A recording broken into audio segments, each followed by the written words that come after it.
itu luar biasa. Ini satu untuk saya sebuah inovasi luar biasa dalam hal film. Dalam hal film iblis, di mana iblis betul-betul masuk ke Ini kan dalam ranah hidup agama gitu. ranah agama. Biasanya ini kan vampir ya. Ya. Kan digambarkan seperti vampir ya, punya sayap, darah. dan minum darah. Biasanya kan kalau di film-film vampir itu kan vampir takut sama salib. Takut sama kitab suci, takut sama air suci. Benda-benda rohani. Benda-benda rohani. Ya, ini nggak takut sama sekali ya. Malah masuk ke Gereja pakai kasulas toh.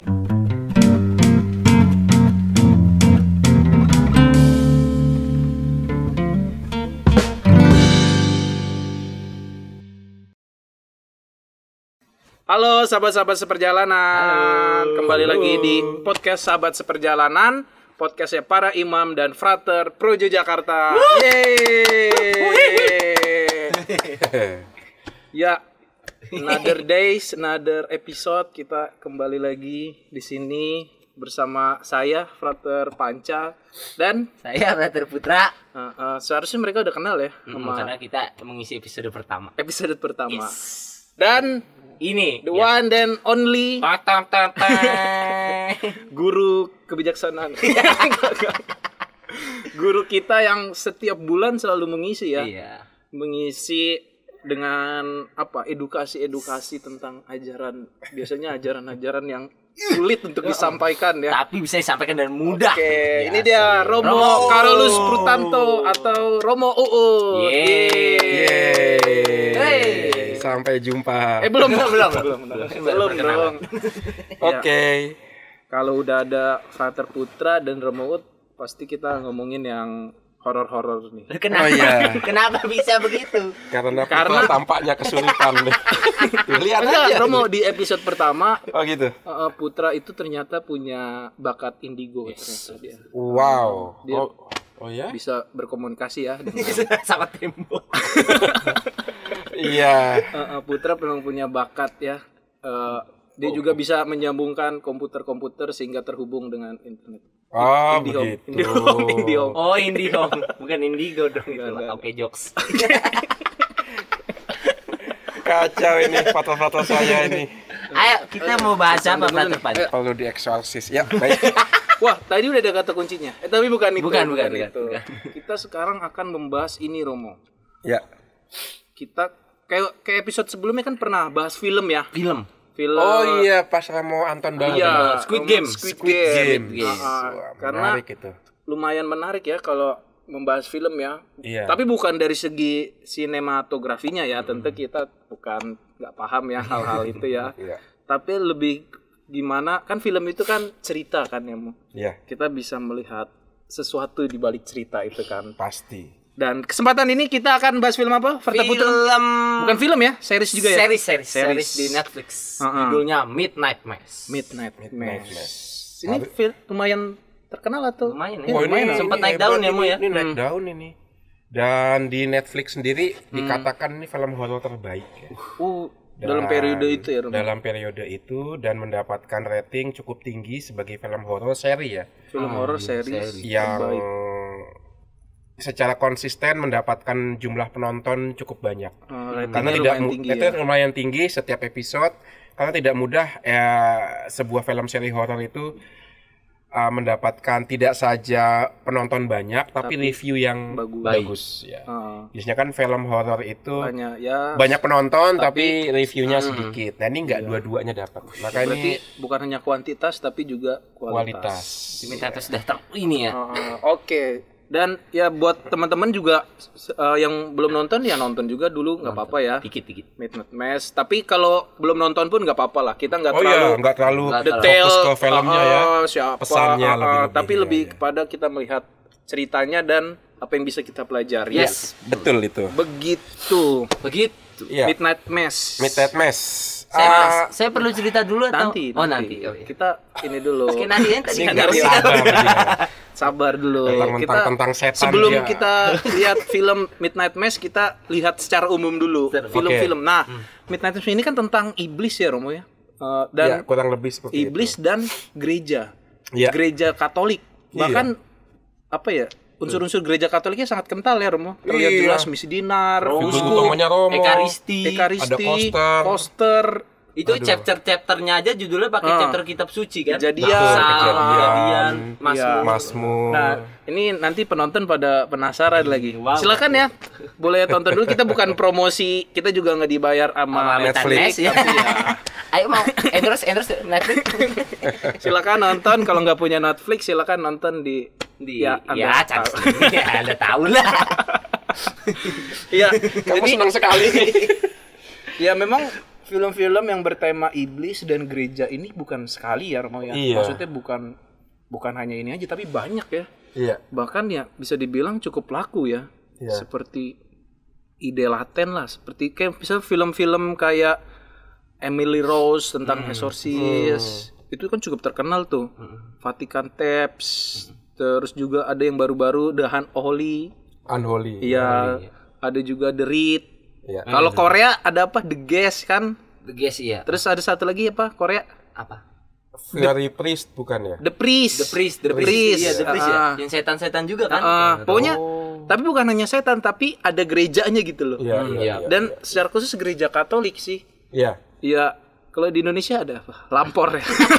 Di sana susu keranda terbang. Keranda terbang. Tapi di Indonesia juga film horornya bagus. Iya, bagus. Tapi ya ya sesuai budaya biasanya ya. Kayak film Pengabdi Setan, Sebelum Iblis Menjemput. Tapi kan banyak kan kalau yang tentang gereja dari Eropa biasanya ya.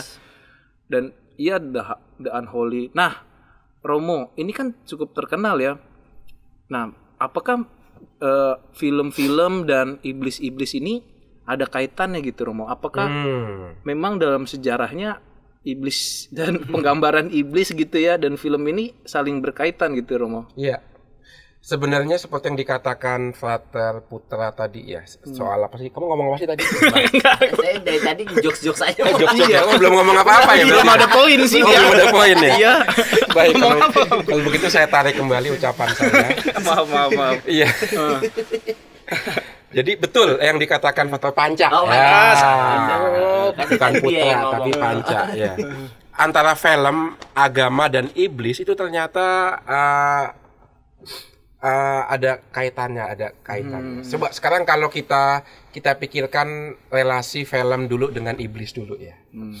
Kedua-duanya sama-sama ditemukan dalam kegelapan. Maksudnya iya kan film itu adalah di bioskop nyalain. Iya kan dalam kegelapan. Kita hanya bisa melihat film dalam kegelapan. Dalam kegelapan ya tuh. Kalau semua terang nggak bisa kelihatan. Nggak bisa kelihatan filmnya kecuali kalau resolusi tingkat tinggi, tapi kan nggak asik gitu. Maka lebih benar. asik itu kalau nonton film di kegelapan. Masuk. Saya aja kagum. Iblis dan kegelapan. Sama. Iblis juga identik dengan kegelapan ya. Iya, iblis selalu muncul dalam kegelapan. Tapi ada yang terang juga ada. Itu nanti. Itu persis masuk ke dalam Midnight Mass. Iya. Itu menarik gitu. Iya.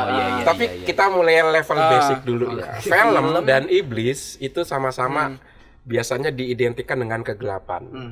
Bioskop itu kita masuk dulu, masuk ke bioskop terang, lampu dimatiin, baru film dimulai. Iya kan? Betul. Iblis juga begitu kan?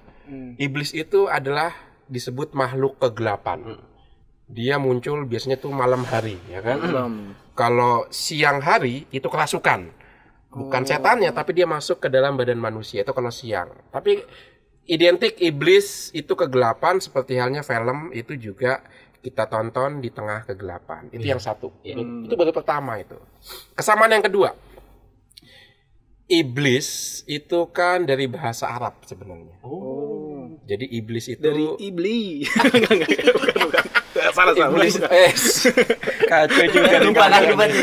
Lupa diri dia. Iblis, Saiton itu kan Arab. Iya, Saiton. Itu sebenarnya dari kata Ibrani hasatan. Jadi kalau teman-teman membaca kitab suci, pasti membaca kitab suci ya kalau imam ya. Betul. Ya.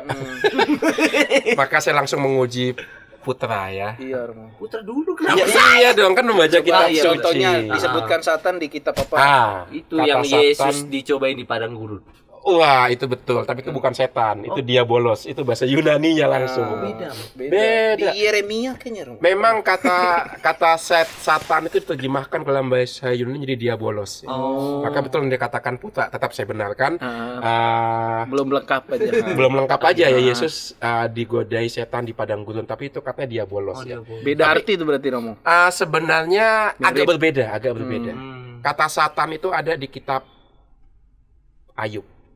Ayub. Pertama kali nama Satan, Hasatan ada di kitab Ayub. Yaitu ketika dikatakan dalam perjumpaan Allah dengan anak-anak Allah, setan maju. Berarti setan termasuk anak-anak Allah rupanya. Dia menjadi bagian dari pengadilan Allah. Maka setan itu disebut Hasatan, itu artinya penuntut. Accuser, ya. Jaksa penuntut. Dia itu penuntut. Nah, tetapi kemudian dalam perkembangannya dia tidak hanya penuntut tapi penipu. Maka disebut diabolos. Itu artinya yang menipu, yang menyimpangkan kebenaran ya. Maka dari kata membelokkan kebenaran. Maka saya agak bercanda kan kalau mengajarkan ini ya. Diabolos itu sukanya membelokkan. Maka orang yang membolos itu juga belok. Harusnya ke kampus tapi malah ke mall. Dari rumah udah pakai tas, sarapan, udah siap ke sekolah. Depan gerbang belok bolos warung. Nah, itu dia seperti dia bolos. Iya kan? Nah, itu cara ngapalinnya udah. Menyimpang. Ya, itulah. Maka Satan penuntut diterjemahkan dalam bahasa Yunani menjadi dia bolos yang menyimpangkan. Nah, itu kan agak mirip dengan film ya. Film itu kan menyimpangkan kan berarti memberikan sebuah harapan palsu, sebuah ilusi. Film itu kan juga sebuah ilusi. Iya, karena film nggak bisa, walaupun dia bentuknya visual dan audio, tapi kan dia nggak bisa menggambarkan realitas secara sesungguhnya kan, Romo. Iya, maka dia hanya ya film. Ya film ya, memberikan sebuah gambaran satu yang dalam tanda kutip tidak nyata ya. Itu kan gambaran ya yang ditampilkan. Maka ada miripnya tuh dia bolos dengan film. Ya makanya kalau kita lagi nonton film kan, kalau misalnya ceritanya mulai agak aneh atau kita nggak bisa menangkap logikanya, kita bilang namanya juga film. Namanya juga kan. Namanya juga film. Kadang-kadang orang nggak sadar itu film. Terhipnotis emosi, lalu akhirnya menyamakan film sama kenyataan. Lalu berantem sama teman sebelahnya. Ya kan, lu belain siapa lo di Sweet Girl? Lu belain yang bapak batu ya. Dia penjahat tuh berantem mukul. Lu bisa sih mikirnya gitu ya. Iya, jadi berantem. Gara-gara film berantem. Padahal itu ilusi kan. Itu ilusi, bahkan goda setan berarti ya. Kadang-kadang kalau kita nonton film saking terhanyutnya, lalu kita juga ikut-ikutan seperti apa yang dikatakan film itu. Kalau film itu misalnya mempromosikan kekerasan, ya kan? Kita jadi melakukan kekerasan. Ingat nggak dulu waktu saya kecil itu ada film Rocky, petinju ya kan? Wah, saya hanya nonton film itu. Habis nonton film itu, saya mukul adik saya. Saya pengen jadi kayak Rocky gitu. Waduh. Makanya anak-anak ini seperti juga pesan di episode sebelumnya ya, yang Squid Games bersama Romo Baur. Makanya ukuran umur di dalam film itu penting karena anak-anak ya masih belum bisa memilah antara ini film atau kenyataan ya. Tapi kayaknya keren nih. Coba. Itu dia. Nonton film kungfu, adeknya di kungfu. Nah, padahal itu kan hanya ilusi. Bukan bohong-bohongan tapi ilusi. Maka lihat ada dua kesamaan antara setan dengan film ya, kegelapan dan ilusi. Nah itu maka sejak awal munculnya sinema tahun abad ke-19 itu salah satu tema pertama yang dimunculkan adalah yang bersifat spiritual. Salah satunya iblis. Gitu. Ya, maka kalau dalam artian rohani ya. Betul. Entah roh jahat atau roh baik ya. Salah satu tema pertama dari penemuan film itu adalah tema-tema rohani itu. Gitu, Romo. Misalnya negara mana, Bu? Prancis ya. Saja kan film kan ditemukan oleh Le Lumière, Le Frère de Lumière ya. Le Lumière. Berarti sejarah film di Prancis ya, Romière. Iya, di Prancis, dari Toulouse itu. Atau saudara-saudara cahaya ya. Penyanyi. Kota Toulouse. Toulouse. Nah, itu. Bukan penyanyi. Nah, film yang diidentikan sebagai film horor pertama itu tidak jauh dengan film pertama, yaitu tahun 1896. Film pertama nih, Mo? Enggak, itu film horor pertama. Film horor pertama. Film pertama kan tahun 1880-an ya. Enggak lama setelah itu Muncul film horor pertama 1896. Judulnya itu Istana Setan. Istana Setan, bahasa Prancis kan pasti. Le Manoir du Diable. Le Manoir du Diable. Le Manoir du Diable. Ya. Orang Prancis nih. Le Manoir du Diable itu kastil setan atau menara set atau istana setan lah ya. Itu sudah sejak awal sinema tema setan muncul. Tetapi bukan romantis, Romo. Bukan, menarik. Justru setan, Mo. Justru setan. Tapi sekarang banyak film lumayan lah ya. Banyak film temanya romantis ya, Romo, tapi itu butuh kemudian. Dalam sejarahnya setan malah. Tema pertama itu salah satunya adalah karena kan antara sinema, film dengan setan kan seperti saya katakan tadi ya. Ada dua kemiripan kan ya, kegelapan dengan ilusi ya. Tapi 2 tahun kemudian itu baru muncul film tentang Yesus. Jadi setan dulu baru Yesus. Itu Yesus. Wow, Yesus ya, Romo. Iya, ya tahun 98 itu tentang mengambil merekam adegan dari jalan salib yang ada di Jerman itu ya. Nah, jadi 2 tahun kemudian baru tentang Yesus, tapi setan duluan. Baru kemudian Yesus. Nah, ini menarik gitu. Menarik karena apa? Karena dari banyak ahli mengatakan figur setan dalam film itu sebenarnya tidak mau menampilkan monster. Maka kan setan ya. Bukan sosok yang buruk atau bukan sosok yang serem, hanya darah, enggak. Tapi mau mencerminkan keadaan masyarakat yang gelisah tentang pertanyaan-pertanyaan dasar ya. Mengapa ada kejahatan, mengapa ada penderitaan. Lebih kepada representasi dari situasi masyarakat. Betul, itu dia. Situasi tentang kejahatan. Manusia mungkin nggak bisa pada waktu itu nggak terlalu memahami kenapa ada kejahatan. Iya, itu pertanyaan yang terus muncul dalam diri kita kan. Maka itu sebabnya mengapa kemudian tema setan itu cukup awal tampil dalam sejarah sinema karena itu film adalah ungkapan kedalaman jiwa batin baik manusia yang individu maupun masyarakat. Dan pertanyaan yang paling dasar kan kenapa ada kejahatan. Nah, itu ditampilkan dalam figur setan. Dan banyak yang nonton juga. Dan banyak yang nonton karena mungkin merasa pas relate gitu kayak. Iya. Dan mungkin jadi dia katakanlah emosi-emosinya juga terepresi gitu ya, Romo. Jadi lebih tenang jadi akhirnya mungkin ya, Mo ya. Iya, seperti itu. Itu ada teori kan yang ini ke filsafat sedikit enggak apa-apa ya. Romo. Kalau kita kenal Aristoteles kan fungsi seni kan itu namanya katarsis ya. Oh iya. Jadi semua emosi penyembuhkan semua yang ada dalam batin kita ini daripada kita buangnya ke tindakan yang tidak baik gitu ya. Mending kita nonton atau denger lagu biasanya tersalurkan semua emosi. Putra kalau lagi Jumat sore, Romo, pasti lagunya lagu-lagu romantis gitu, Romo. Iya, dia Jumat sore lagu romantis, betul. Pas selalu Jumat sore hujan. Enggak juga, Pak. Pas maksudnya Jumat sore kalau hujan. Kalau hujan romantis ya. Pasti dia lagu-lagu romantis enggak lagu rohani, Romo. Bukan lagu rohani, saya tahu itu. Saya Minggu pagi kalau lagu rohani Minggu pagi.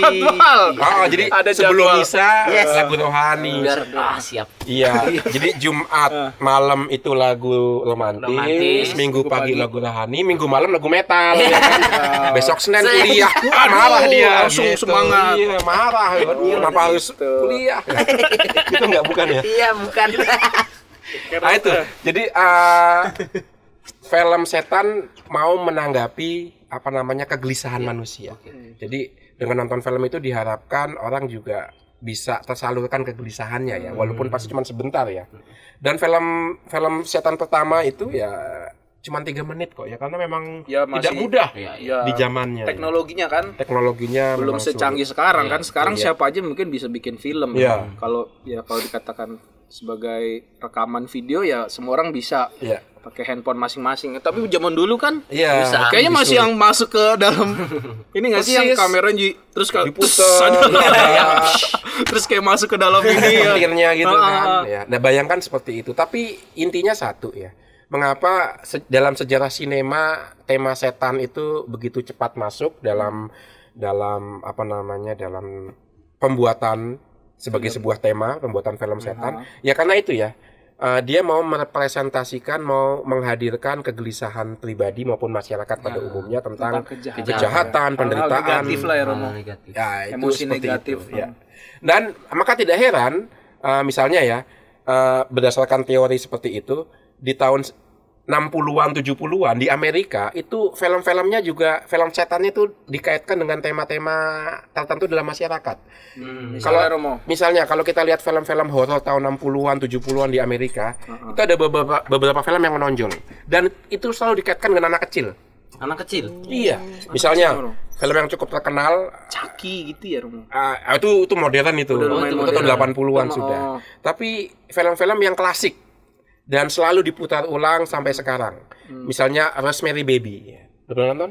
Belum. Oh, itu film bagus sekali tentang seorang perempuan menikah dengan laki-laki, tetapi ternyata anaknya itu adalah pengejawantahan dari titisan setan, Rosemary Baby. Nah, itu kan anaknya setan. Itu baru ketahuan di ending tuh. Ketika si ibu masuk ke dalam pertemuan gitu kan, dan pertemuan itu ternyata isinya orang-orang jahat semua. Pusatnya adalah keranjang bayi itu. Nah, itu mirip kayak Pengabdi Setan, Romo. Kan Pengabdi Setan kan di remake sama Joko Anwar, tapi kan dia film jadul kan. Itu kan ceritanya juga mereka punya 4 anak, terus salah satu ibunya atau bapaknya gitu dia ikut sekte, terus nurun ke anak yang paling kecil. Iya. Nah, itu tema seperti itu ya. Jadi setan dengan anak kecil. Di tahun 60-an 70-an itu begitu dominan. Itu baru satu film, belum lagi film Exorcist. Di Exorcist itu juga anak kecil ya, perempuan yang umurnya masih belasan tahun kemasukan setan. Dan yang paling heboh, cukup terkenal, Omen. Di Omen. Itu sampai 1, 2, 3, 4 itu. Sampai 4 seri. Iya, karena saking hebohnya. Itu semua tentang anak kecil setan. Anak kecil dan setan. Apa yang bisa direfleksikan dari film-film tahun 60-an 70-an ini rupanya menggambarkan situasi Amerika Serikat dalam perang dingin. Orang-orang sudah nggak peduli lagi sama agama, maka yang dipertaruhkan adalah jiwa Amerika. Khususnya anak-anak kaum muda. Maka maka film itu sebuah kritik sebenarnya. Lu hati-hati kalau nggak taat sama agama yang konvensional gitu ya, bisa jadi kayak begini loh masa depan negara ini. Anak-anaknya jiwa orang muda. Jiwa anak mudanya. Negara itu ya tergantung anak mudanya kan. Kalau anak mudanya itu nggak punya katakanlah agama yang menjadi sistem nilai mereka, pedoman mereka, bisa kacau. Bisa kacau. Ya itu dia, maka yang dipertaruhkan adalah anak-anak atau masa depan negara dalam hal ini Amerika yang ditampilkan melalui film-film setan seperti itu. Lihat, maka film setan bukan sekedar menyajikan keseraman ya, bikin kita takut, enggak, tapi menampilkan keadaan sosial. Bukan hanya anak tapi juga keluarga. Kalau teman-teman pernah dengar film Devil Advocate? Enggak tahu, Romo. Enggak juga ya. Nanti kita saya cukup tua berarti. Iya, Romo. Itu pemain itu tokoh utama. Terlalu jauh, Romo. Iya ya. Kalau film-film 2000-an mungkin kita masih bisa relate, Romo. Oh, tahun 2000-an film-filmnya ya itu tadi Emily Rose ya. Emily Rose, ya kan? Chucky. Terus apa? Ghost yang mukanya pakai topeng itu. Scream. Scream. Mungkin itu kita masih tahu. Oke, tapi itu kurang begitu klasik ya, dan apa ya? Udah setelahnya lah ya. Setelahnya dan narasi sama jalinan ceritanya yang menampilkan kritik sosialnya kurang begitu kelihatan. Ya. Nah, maka lihat film setan itu mau menampilkan keadaan masyarakat Amerika seperti itu. Jadi ada situasi di mana masyarakat sedang kehilangan pegangan, agama tidak lagi menjadi rujukan atau tidak menjadi jalan hidup. Maka ada kecemasan di situ.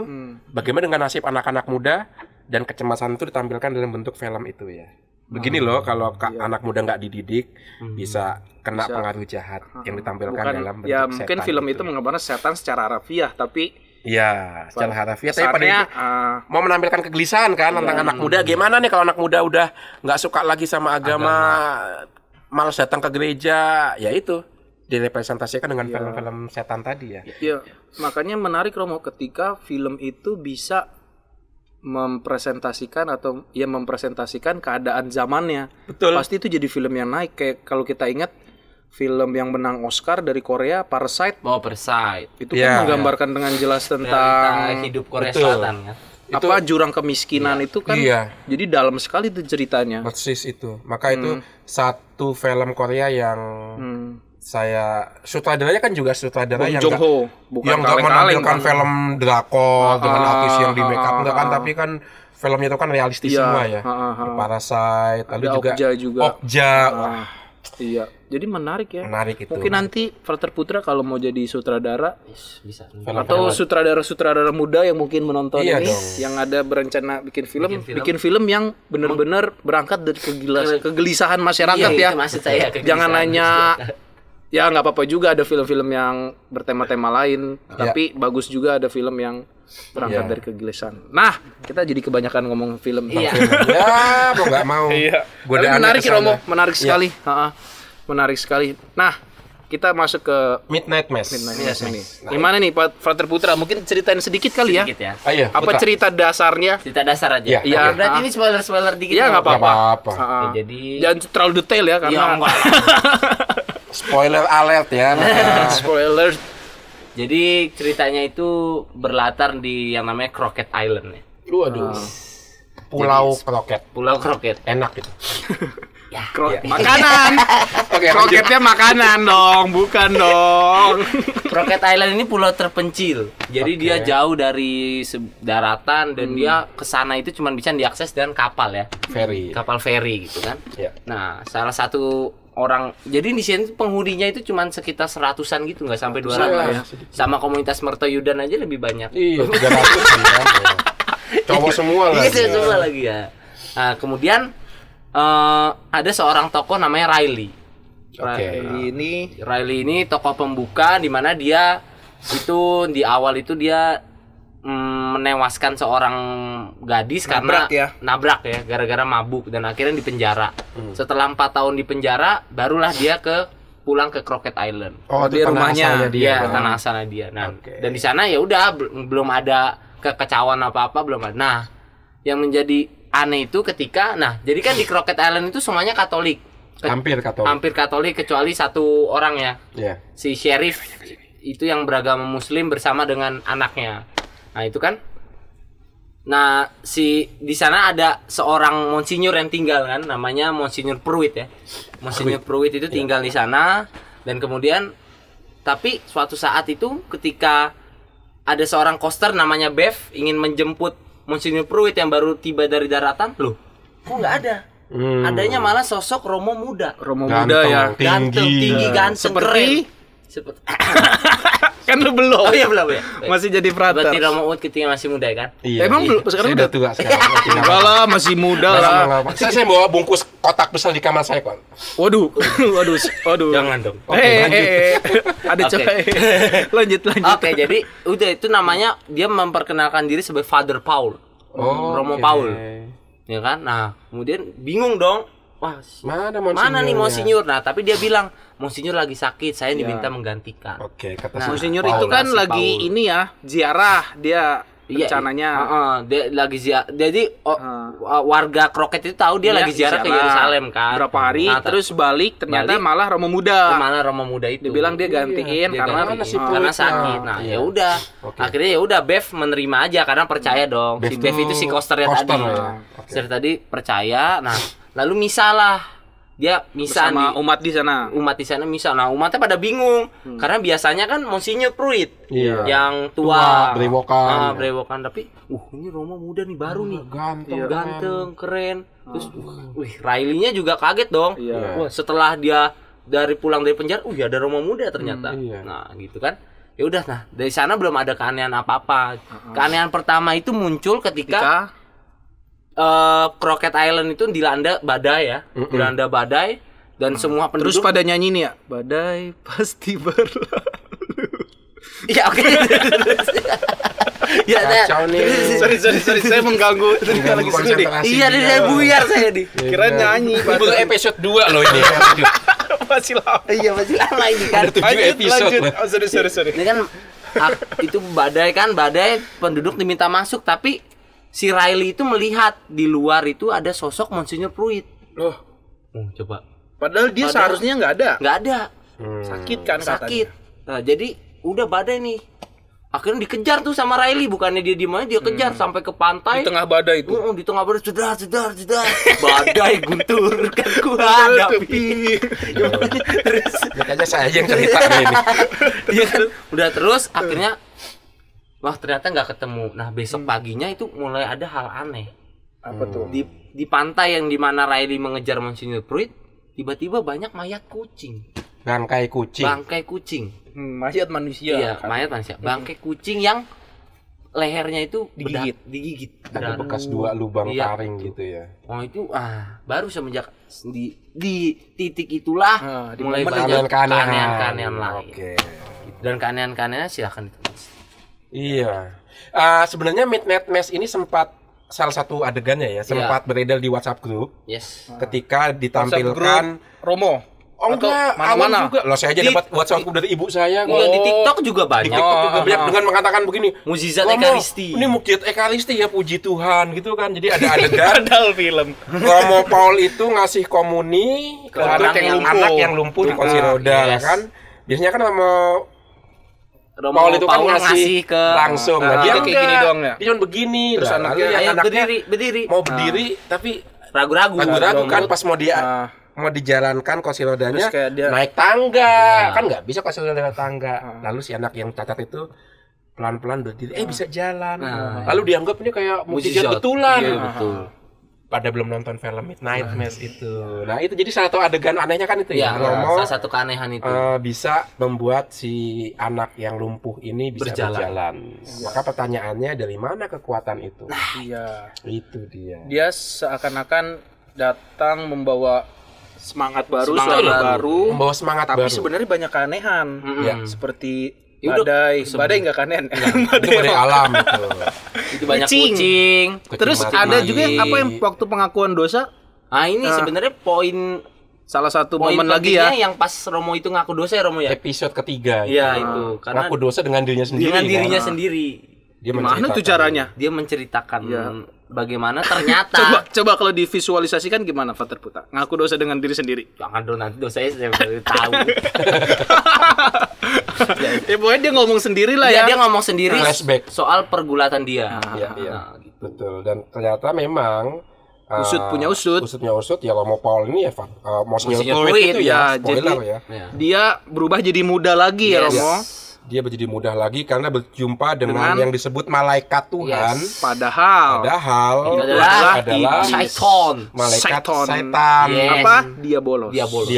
Menipu, ya kan membelokkan wahyu ilahi. Nah, itu menariknya Midnight Mass itu, seperti itu ya. Ya, jadi intinya adalah ada seorang Monsinyur, dia mendapat penglihatan, dia pikir itu malaikat, ternyata dia iblis. Yang membuat dia jadi muda, tapi untuk jadi muda ada yang harus dibayar dong. Karena iblis nggak pernah gratis. Betul, karena iblis nggak bisa menciptakan dari nol, hanya Tuhan yang bisa menciptakan dari nol, maka betul nggak gratis itu, dia minta tumbal. Jadi mintanya adalah darah. Makanya itu yang awalnya dia makanin kucing. Iya, karena belum punya kekuatan untuk makan manusia. Tapi akhirnya lama-lama semua dilahap itu kan. Dan itulah ya inti filmnya begitu ya. Jadi kalau yang udah nonton, tahu pasti ceritanya. Tapi kalau yang belum ya nggak apa-apa juga sih.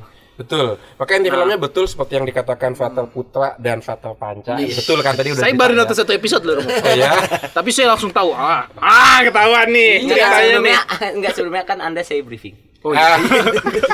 Jadi saya diceritain dulu sama Father Putra baru saya nonton. Oh gitu. Ada reviewernya dari dia. Terus karena udah diceritain saya nonton 1 episode kok ngantuk. Sayang sekali. Iya nanti saya memang agak lambat memang. Iya, agak lambat awal-awal. Alur ceritanya. Nah, jadi memang itu ya bagaimana bahkan seorang Romo sekalipun ya, dia tidak bisa membedakan antara ini malaikat setan atau malaikat Tuhan. Karena dia mengalami yang baik dari malaikat setan itu ya kan. Tapi seolah-olah baik lah. Iya, seolah-olah baik karena dia menjadi lebih muda, penyakitnya disembuhkan. Itu sebabnya dia mau membawa apa yang dia anggap baik itu ke pulaunya Crockett Island, dan dia tawarkan kepada penduduk itu, yuk minum darah malaikat ini yuk, maka kamu akan awet muda. Tetapi dengan syarat nanti dia akan menjadi makhluk yang haus darah juga kan. Pengen makanin darah orang lain. Ya terus apa? Iya. Maka ini menarik loh film Midnight Mass ini loh. Kalau dari segala film lainnya antara setan dengan agama itu kan bertarung ya.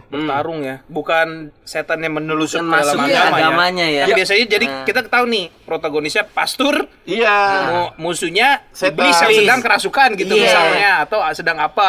Tapi ini masuk, iblisnya masuk. Bukan hanya ke dalam diri pastor, tapi ke dalam jemaat, ke dalam gereja, dalam sistem, bahkan ke dalam sakramen. Darahnya itu yang sakramen itu ya, itu luar biasa. Ini satu untuk saya sebuah inovasi luar biasa dalam hal film. Dalam hal film iblis, di mana iblis betul-betul masuk ke dalam ranah agama gitu. Ranah agama. Biasanya ini kan vampir ya. Kan digambarkan seperti vampir ya, punya sayap, darah, dan minum darah. Biasanya kan kalau di film-film vampir itu kan vampir takut sama salib. Takut sama kitab suci, takut sama air suci, benda-benda rohani. Benda-benda rohani. Ini nggak takut sama sekali. Malah masuk ke gereja, pakai kasula, salah kasula lagi. Bisa biasa. Kasulanya emas, kasula emas. Nah, maka di adegan episode ke-6 itu kan ya. Iya, saya belum nonton. Digambarkan itu malaikat setannya itu dengan sayapnya pakai kasula pistola. Itu masuk ke dalam gerejanya kan. Dalam gereja ada salib besar. Yang bikin menarik juga ya, Romo. Itu yang menarik dari Michael Flanagan ya.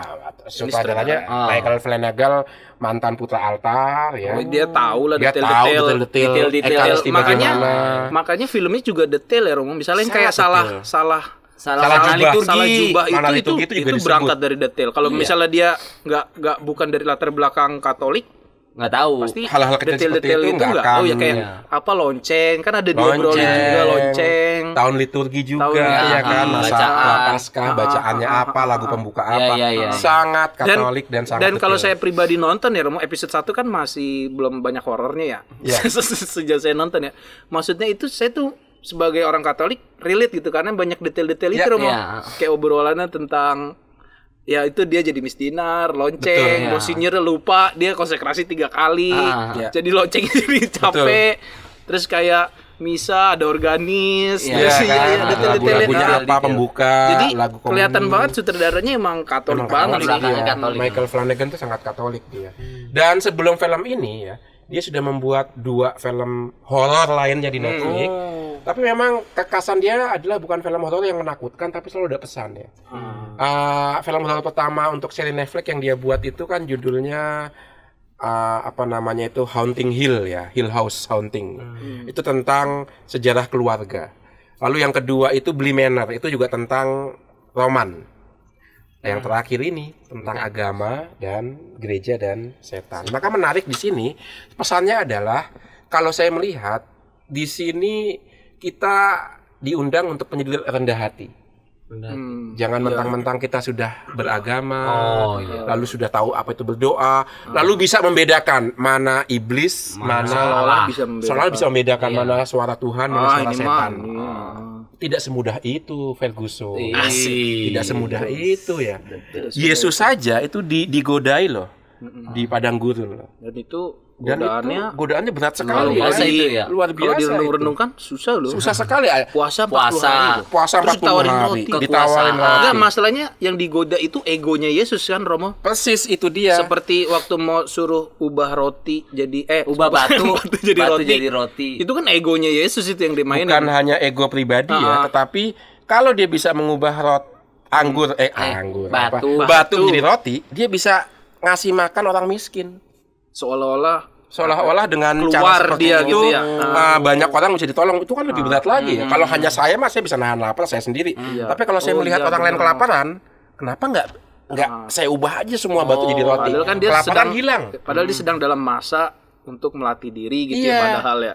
Iya dan itu maka lihat godaan setan itu tidak semudah yang kita kadang kan kita gampang ya misain ini dia jahat dia baik. Tidak semudah itu. Tindakan ini jahat tidak. It's not that easy, Ferguson. Apa sih kamu? Adam dan Hawa jatuh ke dalam dosa itu kan bukan untuk memilih mana setan mana Tuhan, tapi untuk mengetahui mana yang baik dan mana yang jahat.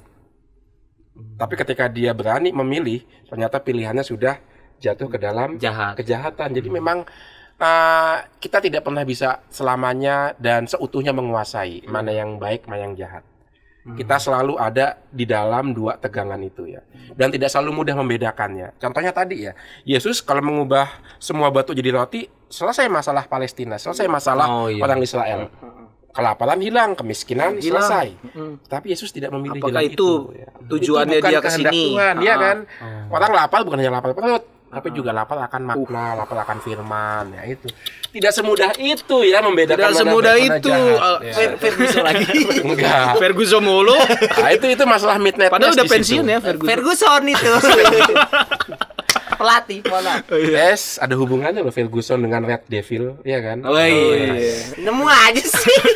Lo ada pertanyaan lagi nggak Put? Terkait Midnight Mass. Pertanyaan Midnight Mass ya. Nah ini nih pertanyaan kan tadi setan itu benar-benar bisa masuk ke dalam ranah-ranah agama, bahkan ke ranah-ranah orang yang dalam tanda kutip seorang imam, apalagi itu kan seorang uskup ya yang mana rahmatnya udah begitu sempurna, ibaratnya dalam tanda kutip kudus lah gitu, mau ke dalam hal-hal yang kudus, bahkan ke dalam sakramen aja dia bisa masuk.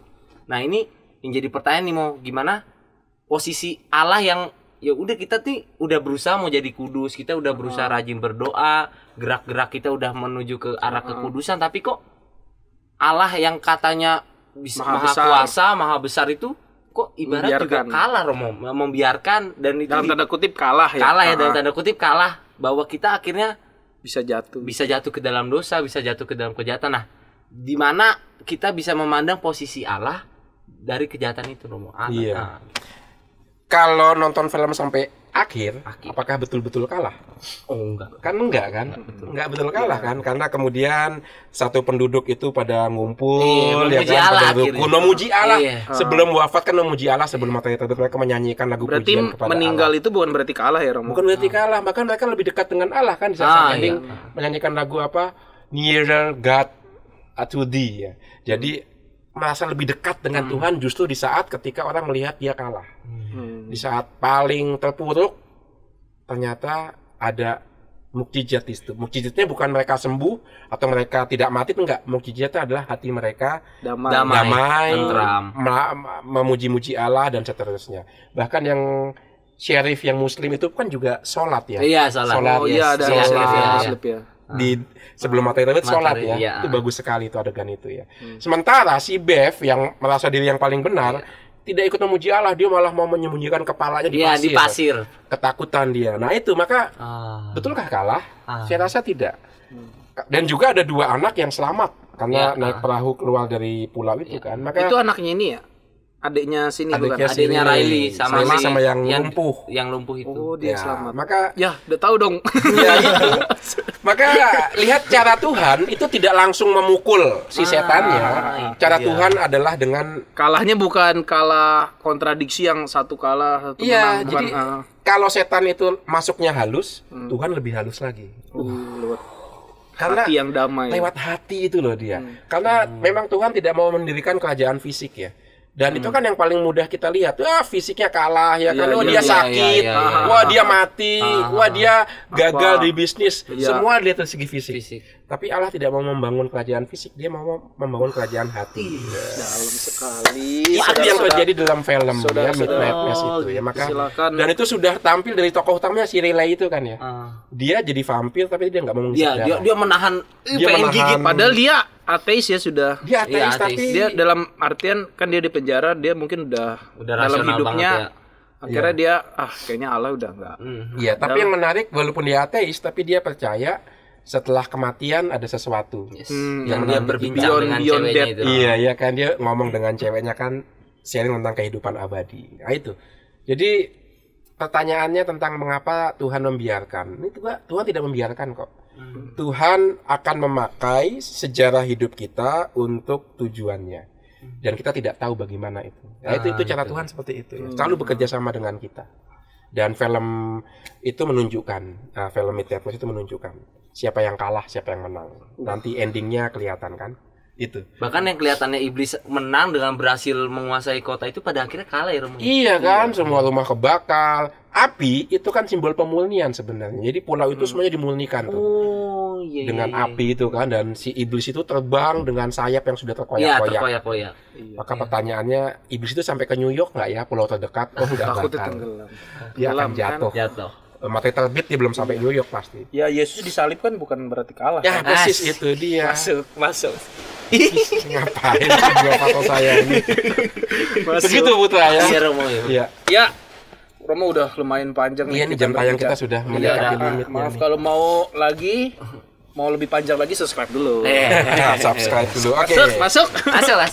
Ya pokoknya dari film ini kita belajar banyak lah. Ya. Tapi tentu jangan menjadikan film juga sebagai patokan utama ya. Tapi ya kita bisa belajar dari film karena film juga kan tadi itu yang mempresentasikan apa kegelisahan apa gitu. Ya mungkin sedikit Romo closing statement terkait juga. Iya, closing statement saya kesimpulan dari ini semua terkait dengan Midnight Mass. Ini kan termasuk berarti kegelisahan terhadap gereja juga ya. Institusi gereja kok ya ada juga yang salah, bahkan imam dan uskupnya juga, bahkan kardinal ternyata juga melakukan kesalahan dan dosa ya. Maka pesan dari Midnight Mass itu yang saya lihat adalah berarti ini masa-masa pemurnian. Masa-masa pemurnian untuk menyadari dan menerima gereja itu bukan masyarakat yang sempurna, tidak. Setiap anggota gereja adalah pendosa yang dipanggil. Selalu dipanggil untuk bertobat lagi dan bertobat kembali. Nah, ini yang bisa kita lihat dari film Midnight Mass. Panggilan untuk selalu bertobat dan tidak pernah berpuas diri. Itu. Luar biasa nih Romo Uut nih. Langsung teman-teman di sana potong tadi kutipan Romo Uut, taruh di TikTok atau di story, sebarkan. Udah kayak apa aja. Ya udah. Bagus. Oke, terima kasih banyak. Terima kasih Romo Uut, Father Putra. Terima kasih banyak pembicaraan yang sangat menarik. Maaf ya kita nggak mau terlalu ngabisin kuota para penonton. Jadi nggak terlalu lama. Terima kasih. Jangan lupa ya like, comment, subscribe. Ayo dong. Nyalain loncengnya. Bantu nih supaya kita lebih semangat lagi, supaya kita lebih bisa memberikan konten-konten yang semakin berkualitas ya, dan juga bisa semakin mencerahkan, bisa juga menghibur dan juga memberi ya insight kalau di tengah kesulitan mungkin ya. Itu saja dari kami. Dadah. Bye. Salam sahabat seperjalanan. Bye.